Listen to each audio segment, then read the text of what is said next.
project was very unusual because it was a young developer and it started as a speculative project.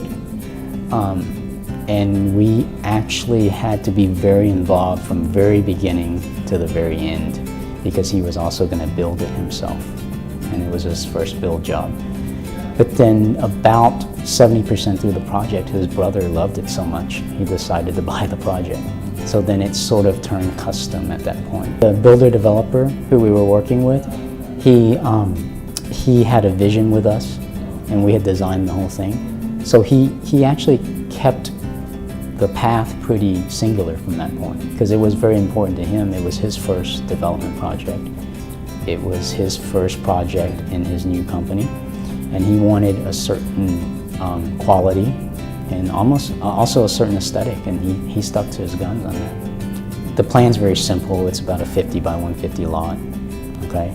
And so instead of doing a sort of traditional backyard and front yard that rarely gets used, we actually divided the house in half in the short direction, the width direction, and gave them a very long but nice courtyard with a front gate. So then the long side of the house on one side gets windows that look into that courtyard. So even if you're not outside, you're really bringing the outside in, and you can use that.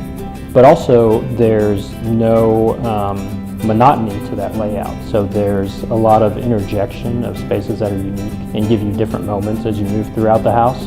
So there are kind of small surprises like the void, which is really a two-story space that separates the primary volume from the secondary volume. That gives you an outdoor space up on the second floor, but also a small entertaining space that's covered on the ground floor.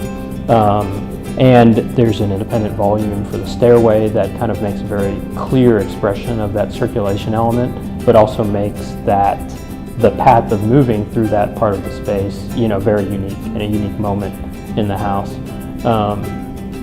Those pairing with the plan and the organization all, for us really kind of make it all come together.